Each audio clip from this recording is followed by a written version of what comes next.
Bien, y vamos a recordarle a nuestro público descargar nuestra aplicación, tanto para Android como para iOS, de Tu Almuerzo de Negocios. Bien, Ravelo, y comenzar este resumen 2019 hablando del crecimiento económico a nivel mundial, claro, que es un dato importantísimo, y ahí inmediatamente nos socorremos de lo que son los informes del Banco Mundial. Y el crecimiento definitivamente en este año 2019 se ha debilitado. Sí. El poco dinamismo de la inversión en las economías emergentes, el desarrollo de perspectivas de crecimiento está mermando, riesgos de desaceleración económica, tensiones comerciales y preocupaciones. Atención, República Dominicana, en este tema del endeudamiento público ha generado un tema de falta de confianza en las principales economías y en las economías emergentes, que han aumentado lo que es la capacidad de responder a eventos adversos y de financiar inversiones que promuevan el crecimiento. Esto ni hablar de un año 2019 con una guerra comercial muy ácida, sí, entre los dos principales países del planeta, que es China y Estados Unidos, y el crecimiento que se prevé, según nos dicen los amigos del Banco Mundial, es apenas de un 2.6 en este 2019 en todo el globo terráqueo, debido a una disminución mayor de lo esperado del comercio de inversión, que fue mucho más crudo, mucho más fuerte esta disminución en los primeros 6 meses del año. Sí. Y el crecimiento pudiera estar aumentando, el crecimiento de la economía mundial, según dicen los economistas del Banco Mundial, a 2.8 en el año 2021, dependiendo esto de la continuación de tasas de financiamiento favorables, de que ya se firmen acuerdos y que todo quede como claro de qué va a ocurrir entre China y Estados Unidos, porque como bien has descrito, Ravelo, eso es el día a día, es lo que ha venido pasando, sí, entre China y Estados Unidos. Es un estiria floje, como dirían por ahí. ¿Cómo? Un estiria floje. Sí, eso es una frase como... Tú viniste a historia, oye, economía. Es unos términos nuevos. No, yo no, porque... Tire y afloje. Eso no es un término económico, eso los mexicanos... Casi, Los mexicanos les gusta, cuando es como un de atrás para adelante, ¿verdad? Le gusta utilizar esa frase que es estira. Sí. Entonces se pone como tenso, sí, y después lo afloja y entonces se quita la tensión. Porque la verdad es que no ha estado claro cuál es, bueno, a mí sí me queda claro, pero quizá a los mercados no le ha quedado claro cuál es la intención del presidente Trump.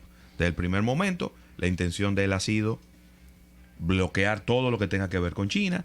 Él dice que los acuerdos que se hicieron con China fueron muy malos acuerdos, y en ese sentido yo pudiera inclusive hasta darle la razón sin tener ninguna evidencia, si él entiende que los acuerdos han sido malos. Pero tú tienes que mandar una señal clara. Sí. Si la señal es de bloqueo, es de bloqueo. Si la señal es de apertura, es de apertura. Pero la señal depende de la semana. Entonces hay una semana en donde estamos abrazados y somos amiguitos. Y yo le doy 90 días más de prórroga para el tema de los aranceles nuevos. Pero hay otra semana en donde yo digo, no, vamos a ponerle aranceles a $200 mil millones.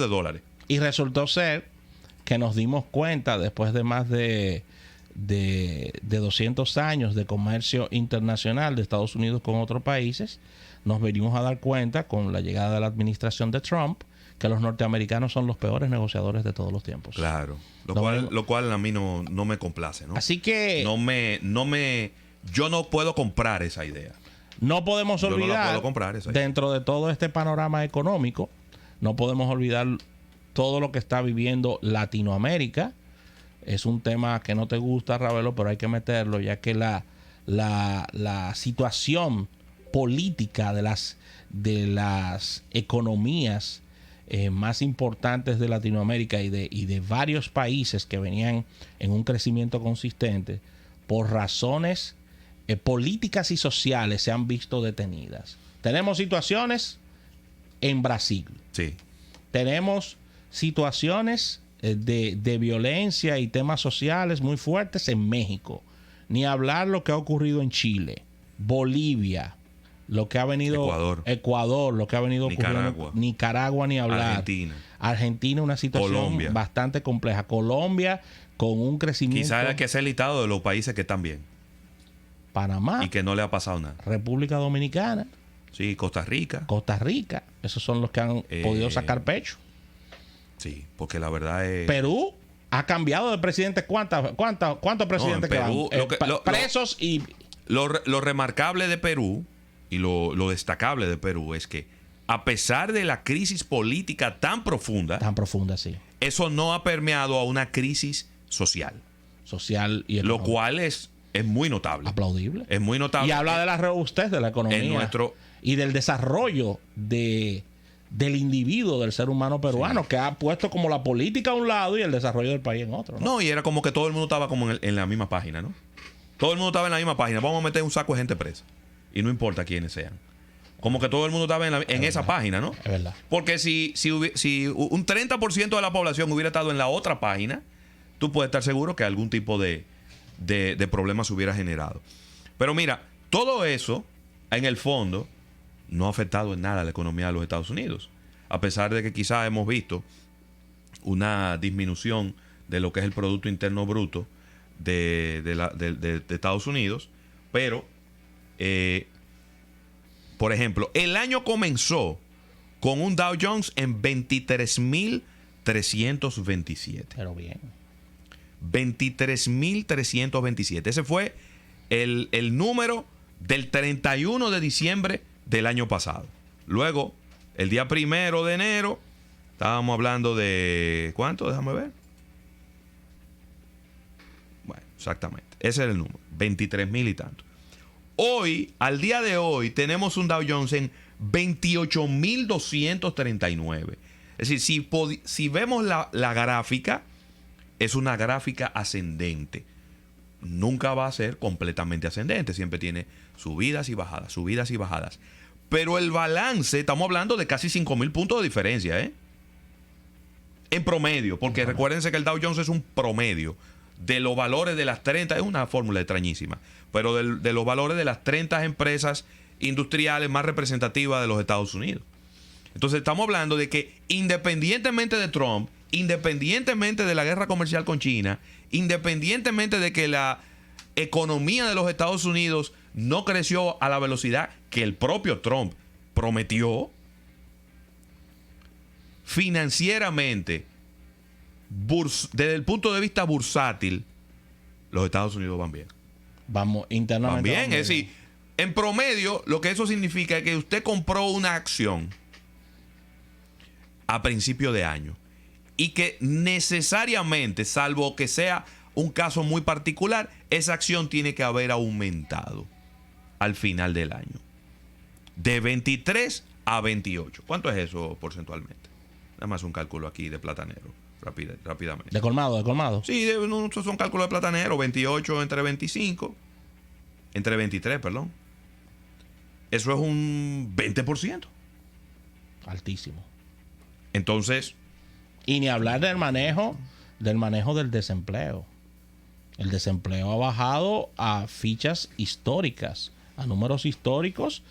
En 10 o 15 años no había un dato así. Y bueno, si seguimos por esa misma tónica, el Standard & Poor's 500 comenzó el año...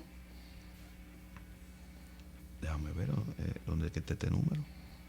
Porque es que me está dando un número como número revesado. Sí, me está dando un número raro. Bueno, el año está terminando en 3.200. Ya inmediatamente de promedio del Dow Jones. Pasa la cuota de 3.000, es que va muy bien. Muy bien. Pero a principio de año estábamos hablando de 2.500. 2.506. Es decir, que el crecimiento del Standard & Poor's ha sido todavía más notable que el del Dow Jones.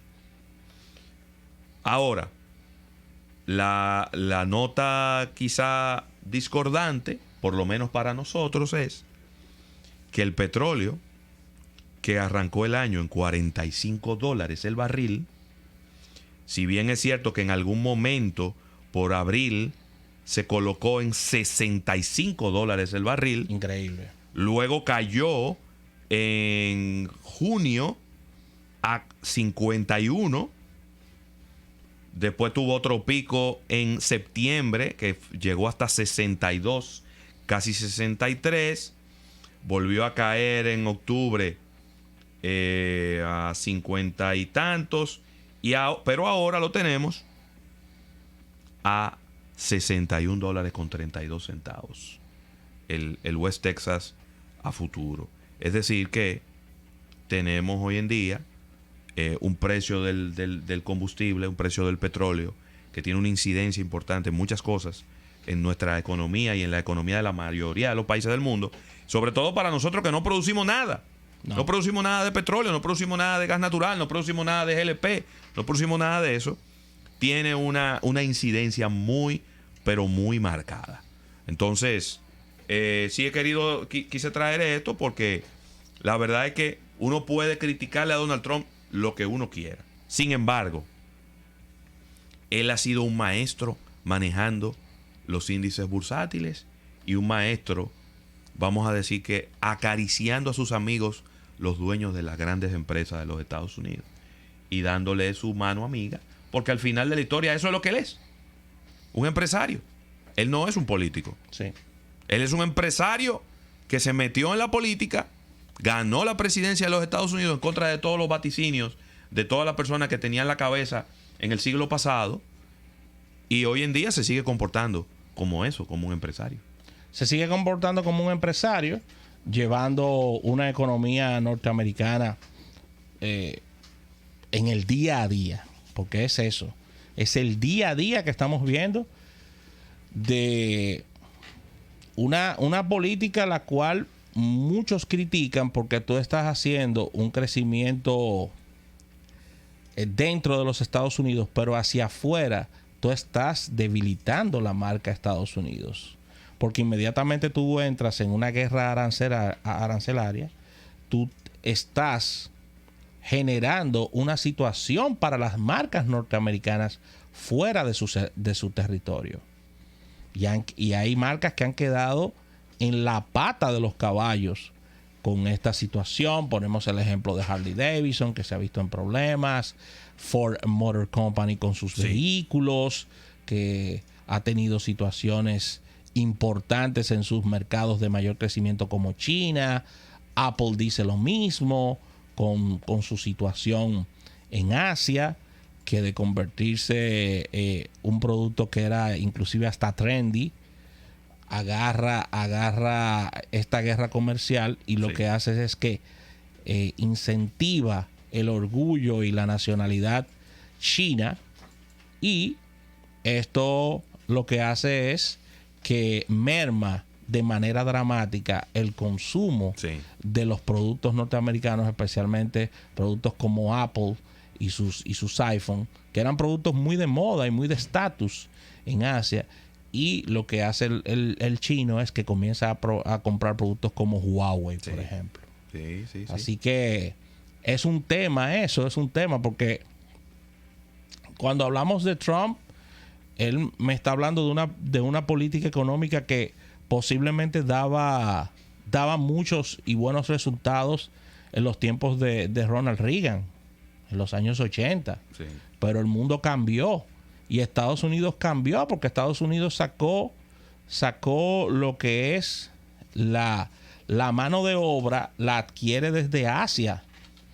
Y ese tema de que él quiere que las fábricas vuelvan y las plantas de fabricación vuelvan a Estados Unidos, eso es algo que tomará décadas en hacerse, y con toda esta estructura económica que se ha montado de pago de sueldos bajos y de situaciones de situaciones técnicas de preparación de las personas que implementan estas fabricaciones, eso sería una quimera en estos momentos. Tú hablar de eso, o sea, sí, de que un iPhone se fabrique en Estados Unidos. Sí, yo creo que eso es completamente absurdo. Yo no creo que eso pueda ocurrir. Tendría que ocurrir una hecatombe mundial, una guerra mundial o algo así. Como para que una fábrica tenga que traer toda su producción de un producto donde ya lo tiene resuelto, donde ya tiene la mano de obra capacitada y donde ya tiene todo funcionando, como para traerlo para un país en donde la mano de obra le va a costar el doble, así de simple. Y donde prácticamente todos los componentes, no hablemos de procesadores, de pantalla, de cámara, no. Hablemos de todos los componenticos, toda la chuchería que lleva dentro un teléfono, todo lo alambrito y todo lo transitorio y toda la cosita. Nada de eso se fabrica de este lado del mundo, Rafael. ¿A dónde se fabrica eso? Se fabrica en Japón, se fabrica en Corea, se fabrica en China, eso se fabrica en Asia. Entonces tú vas a transportar toda la piececita, la vas a transportar para América, para entonces ensamblar un producto aquí, agregándole un costo completamente innecesario. Eso no, yo desde mi humilde punto de vista, tendría que pasar algo muy grande en el ecosistema mundial para que eso ocurriera. Y yo creo que no estamos ni cerca de que eso ocurra. Mira, debemos de movernos para Europa, que Europa ha tenido lo suyo también, ¿eh? Yo te diría que Europa está más complicado. ¿Qué? Sí, Europa está más complicado. Que Europa está más complicado. Claro, porque yo te voy a decir algo. El hecho de que ya prácticamente es un hecho. Al día de hoy que estamos haciendo este programa, es prácticamente un hecho que el Brexit va. Claro. Y que al primer ministro Boris Johnson no le importa lo que piense el resto del mundo. Ellos van a hacer Brexit, se van a salir y no van a mirar para ningún lado, porque eso es lo que siempre él ha querido. Y ahora lo va a hacer soportado en la mayoría que le dio el Parlamento. Una amplia mayoría. Claro. Ahora la Unión Europea tiene la encrucijada de que le puede dar la seguidilla a otros países de querer salirse de la Unión Europea. Sí. Y cada vez eso debilita el bloque económico que ellos formaron. Fue un bloque económico que en su momento le dio la primacía en todo el planeta y hoy en día la están perdiendo. Entonces usted me dirá, no, pero claro, Francia no se va a salir. No, Alemania no se va a salir. No. Probablemente Italia no se va a salir. Y hay muchos países que están, pero hay otros paisitos que a lo mejor dicen, pero ven acá, nosotros estamos, no podemos hacer lo que queremos porque estamos atados a una comunidad económica. Pero si el Reino Unido se salió, ¿por qué yo no me puedo salir? Vamos a darle. Y hay también, para complicarlo aún más, un movimiento conservador, nacionalista, que cada día es más fuerte en Europa. Más fuerte, sí. Donde Emmanuel Macron, en Francia, ahora mismo tiene prácticamente a la mitad del país de frente. Y ha tenido que ponerse los pantalones y decirse tres cosas con Trump como para coger un chin de fuerza. Lo que sucede es que muchas personas no saben o no se han dado cuenta y eso no sale en las noticias, pero son informaciones que uno recibe y uno tiene la oportunidad de viajar. Cuando uno va, por ejemplo, a un país como Inglaterra, que tú visitas, por ejemplo, Londres, que tú visitas Escocia, que tú visitas países así. Cuando tú vas caminando por las calles, ¿qué tú te encuentras? ¿Qué tú te encontrabas anteriormente en Londres? Británicos caminando. Sí. Británicos. Te encontrabas a la fuerza laboral británica, los jóvenes británicos caminando, los jóvenes de Londres que son muy pintorescos y los también envejecientes de estos países. Ahora no. Ahora tú lo que encuentras caminando en las avenidas y calles de Londres es hindú. Te encuentras muchos africanos. Sí, marroquíes. Te encuentras marroquíes. Egipcios. Te encuentras la parte de esos países que exiliaron a grandes grupos de personas Sirios. Y por cuotas la Unión Europea los asumió. Sí, está complicado. Y cuando los británicos ven eso, y cuando los británicos ven que la fuerza laboral que anteriormente era londinense, era del mismo país, la están ocupando estos grupos que acabo de mencionar, eso genera una serie de situaciones internas. Tú lo que quieres decir es que los británicos en el siglo XXI descubrieron lo que la República Dominicana tiene toda la vida sufriendo. Lo han descubierto y ellos no, y hay una importante franja de este país, la más conservadora, por supuesto, que no está contenta con esa situación. No puede estar contenta. No está contenta con esa situación. No puede estar contenta, porque es que estamos hablando de que se han perdido mucho trabajo de la mano de los locales y ahora están en manos de los extranjeros. Y estamos hablando también, señores, de que Sí, pero acuérdate, quiera usted estar de acuerdo o no, personas con culturas, con religiones, con costumbres diferentes, Totalmente. adentro de un país donde esas formas, idiomas, costumbres, religiones molestan. molestan. ¿Molesta? Molestan. Voy a poner un pequeño ejemplo. Al británico no le cae bien la fecha y el tramo del Ramadán. El Ramadán, va un musulmán caminando Sí. y se te para en una acera de Londres, te tira una toalla en el suelo y arranca a rezar y a decir un reguero de cosas. Sí. Sí. Y eso es lo que hacen en un idioma que tú no estás entendiendo ni tú estás sabiendo qué es lo que está pasando ahí. Está complicado eso. Entonces eso es lo que pasa. Te tiran una pañoleta en el suelo y arrancan a rezar. No es que están haciendo nada malo, ni están, ni eso es un acto terrorista, ni mucho menos. Pero esa es su costumbre. Sí. Llegó una hora X, hay que jondearse. Fuapiti. Estamos aquí en ayuna y hay que tirarse en el medio de una acera hacia un rezo. ¿Y tú crees que el británico ve bien eso? No lo ve bien, pero eso es lo natural. Ya las autoridades británicas, por supuesto, saben de este tipo Y eso no es Reino Unido nada más, eso es Europa entero. Europa completa. ¿Tú te crees que Francia es diferente? Francia es lo mismo, Francia es la diferente. misma situación. España. España, y eso es lo que ha venido ocurriendo, y este es el choque, y por eso es que planteamientos como el Brexit han tenido éxito dentro de colonias británicas, donde tiene un país dividido en dos, donde el Brexit se parece mucho a lo que ha querido hacer inclusive el presidente Trump en Estados Unidos, tomando como ejemplo, y tomo como ejemplo, política migratoria con relación a los mexicanos. Sí. Es lo que ha querido hacer el presidente Trump y eso es lo que está pasando. Una política migratoria que le extendió hacia el Centroamérica. Porque él dijo, espérate, que nada más no hay frenar a los mexicanos. Hay que empezar a hacer diferentes puntos, diferentes muros de contención.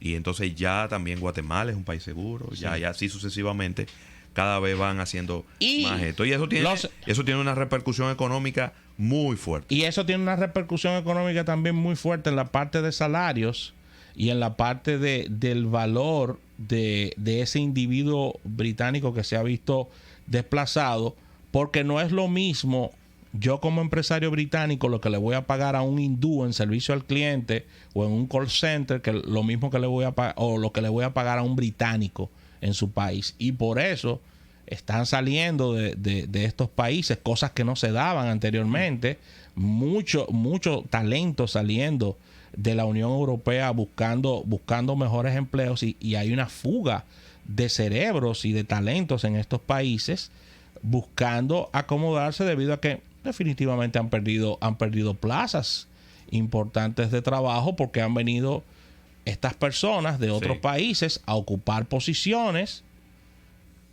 pequeñas, medianas y altas, y han dejado a los británicos sin estos empleos. Entonces ese es el dolor de cabeza y eso es lo que se ha vendido, y esa es la situación de por qué bien nos dice Ravelo que Europa está más complicada. Y está bien complicada porque es que el tema económico ha trascendido a lo político, a lo étnico y a lo social en la Unión Europea.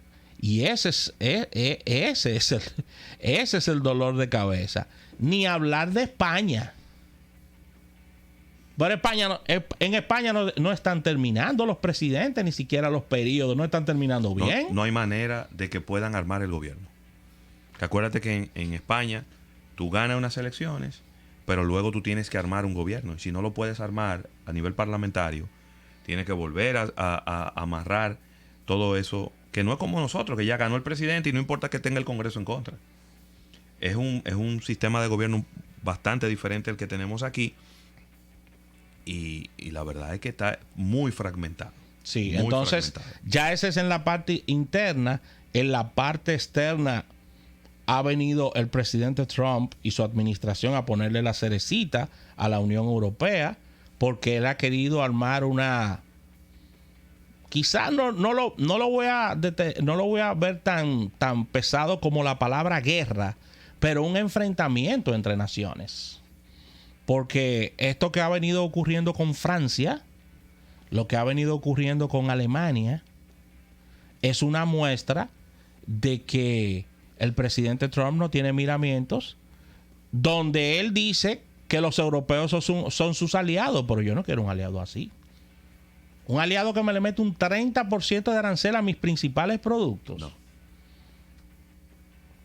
En respuesta a un impuesto que se está colocando a empresas tecnológicas que ganan miles de millones de dólares.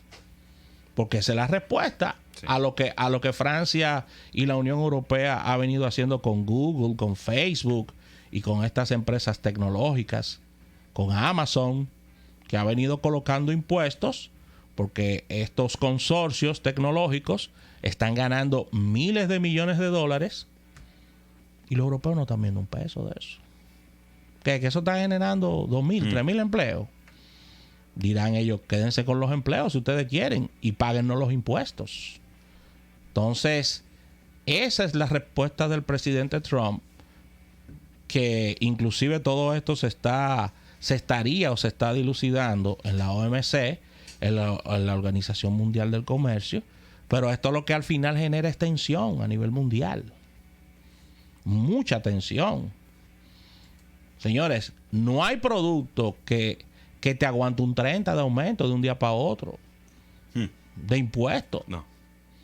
Y a eso tú tienes que meterle un par de cositas más. Productos de lujo solamente. Exactamente. Productos de lujo que el que lo está comprando no está preocupado por lo que cuesta. Sí, pero que ese producto de lujo, eso es un producto de nicho.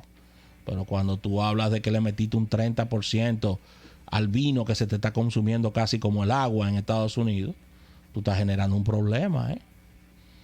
Pero entonces le estás generando un problema a las empresas norteamericanas que están enviando sus productos a Europa. Porque ¿qué va a hacer Ford entonces? No va a vender un carro allá. Ay, Dios. O va a vender un vehículo con un 30% por encima. ¿Qué va a hacer Jaguar? Va a vender carros en Estados Unidos con un 30% más. Un vehículo que de por sí es bien costoso, porque es un vehículo de lujo. Meterle un 30% más. Entonces está bien complicado el tema, porque la misma política, todas estas amenazas de guerra tienen lamentablemente, Ravelo, la economía europea en un vamos a ver.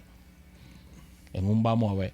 Y con la reacción siempre tardía de los europeos, porque ellos son muy burócratas, todo esto son soluciones a mediano y largo plazo.